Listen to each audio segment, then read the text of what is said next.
আসসালামু আলাইকুম। আজকে একটি ব্লগ নিয়ে চলে আসলাম প্রায় অনেক দিন পরে, প্রায় ৬-৭ দিন হবে।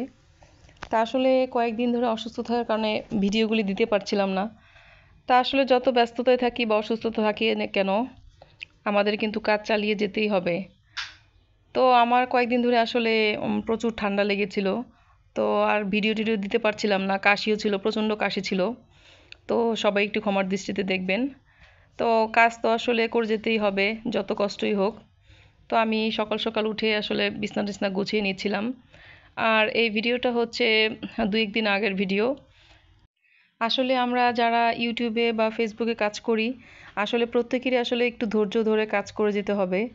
আর অসুস্থ থাকি বা যে কোনো পারিবারিক সমস্যা হোক বা যে কোনো ধরনের সমস্যাই হোক, আসলে দেখা যায় যে একটু কয়েকদিন কাজ না করতে পারলে নিজের কাছেও আসলে ভালো লাগে না। যেমন কয়েকদিন অসুস্থতা থাকার কারণে ভিডিওগুলো দিতে পারছিলাম না।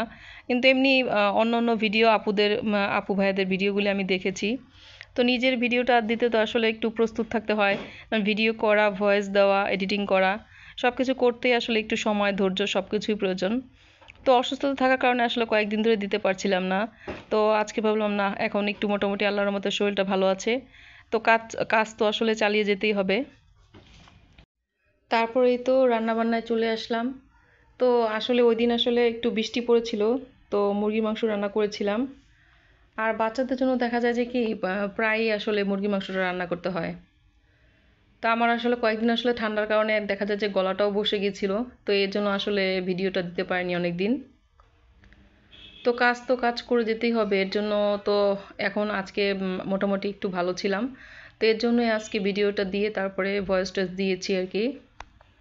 তারপরে মাংসটা আমি, এটা হচ্ছে দেশি মুরগি আর কি, দেশি মুরগিটা ভালো করে কষিয়ে আমি রান্না করি। আর হচ্ছে আরেক চুলায় হচ্ছে ভাজিটা ছিল, আর আমার মাংসটা রান্না হয়ে গেছে। আর আলু ভাজিটা হচ্ছে সকালের জন্য, সকালে যেহেতু আমরা সবাই রুটি খাই, রুটি বা আমার মেয়েটা পরোটা খায়। তো রুটির সাথে আসলে ভাজিটা খুব ভালো লাগে। আর ডিম পোস্ট থাকে সাথে। আসলে দেখা যায় যে কয়েকদিন এত প্রচণ্ড, মানে দেখা যায় সকাল দিকে বা দুপুরের দিকে বিশেষ করে একটু অন্ধকার করে বৃষ্টি আসে। আবার সকালের দিকে দেখা যায় যে প্রচণ্ড রোদ উঠে। তো গরমও লাগে, ঠান্ডাও লাগে, এই কারণে আসলে দেখতেছি অনেক মানুষই প্রায় অসুস্থ হচ্ছে। আর এটা হচ্ছে খিচুড়ি রান্না করেছিলাম, ওদিন বৃষ্টি আসছিল। তো মাঝে মাঝে আসলে একটু খিচুড়ি ভালোই লাগে। আর গরমের মধ্যে খাওয়া হয় না, দেখা যায় যে একটু বৃষ্টি হলে তখন আসলে খেতে ভালো লাগে।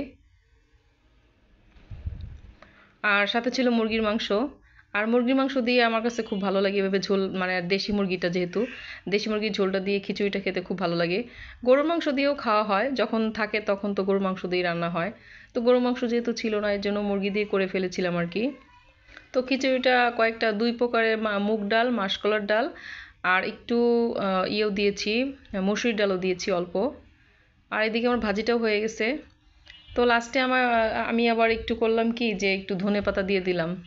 তো আসলে ধনেপাতার ঘ্রাণটা আমার কাছে খুব ভালো লাগে। তারপর রান্নাবান্না শেষ করে সব কিছু গুছালাম আর কি। তারপরে বাবা আবার মশলা নিয়ে আসছিল। আর এগুলি হচ্ছে সামনে যেহেতু ঈদ চলে আসছে, তো আমাদের মশলা অল্প অল্প আছে। তো এর জন্য একটু বেশি করে নিয়ে আসছে, যেহেতু কোরবানিতে আসলে সবারই বেশি রান্না বান্না থাকে। মাংস যেহেতু, মাংস তো রান্না করতে হয়, এর জন্য মশলাটা বেশি লাগে।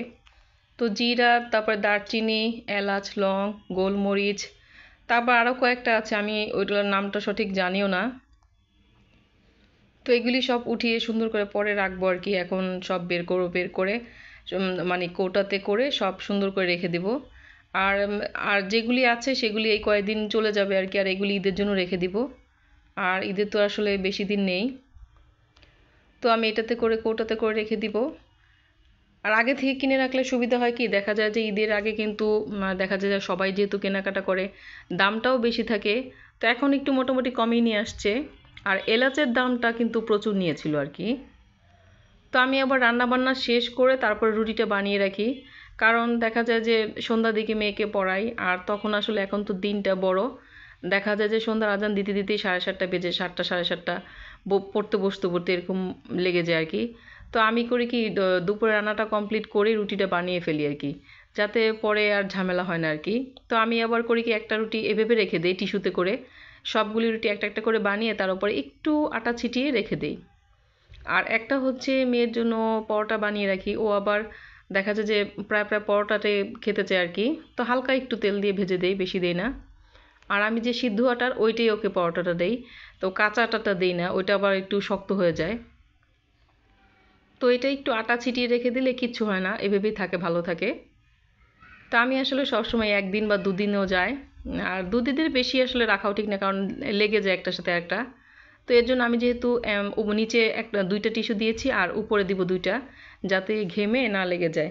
তো একটা আপু আসলে জানতে চেয়েছিলেন যে কিভাবে রুটিটা রাখেন, তো আমি এইভাবে রাখি আর কি। তো আপনি ভিডিওটা দেখলে অবশ্যই বুঝতে পারবেন।